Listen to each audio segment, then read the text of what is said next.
landscape painting is violent.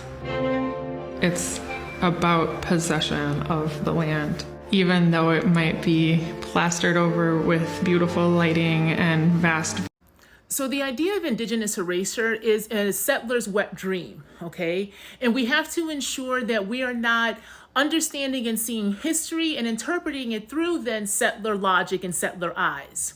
So what do I mean by this? Something to remember that is heavily embedded within the colonial project, especially settler colonialism. So this is when people come in and try to take over land and people and then remove the population already there, and then they become the new quote unquote native, is that there has to be a replacement. There has to be this kind of ideology and imagination that either the land was barren before they got there, so they're just there in a land of milk and honey essentially, so they can just go ahead and take over, or that the people that were already there either didn't have the capacity to uphold that location, or they were eventually quote unquote wiped out.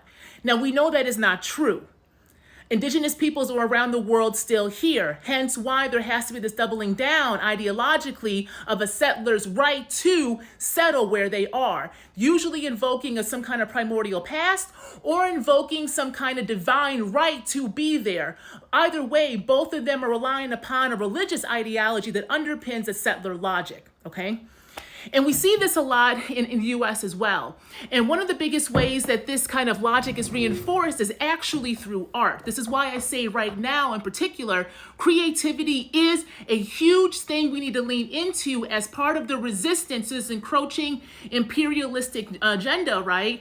Because whose art and whose kind of stories you follow, whose kind of understanding of expression at this time will help open up our minds to different possibilities. Because it was through the kind of landscape artistry that we saw in the US in the mid to late 1900s into the 19th century, into the 20th century, in which we had a lot of those kind of landscape paintings. Those were American propaganda to help with westward expansion, because it always depicted this kind of majestic landmass, right, that had no people there, even though there was always people in these locations. So the national park system in the US is one built upon the kind of settler imagining that they were in charge and needed to kind of protect and make pristine this natural environment, even though there were already people there who were stewards of the land.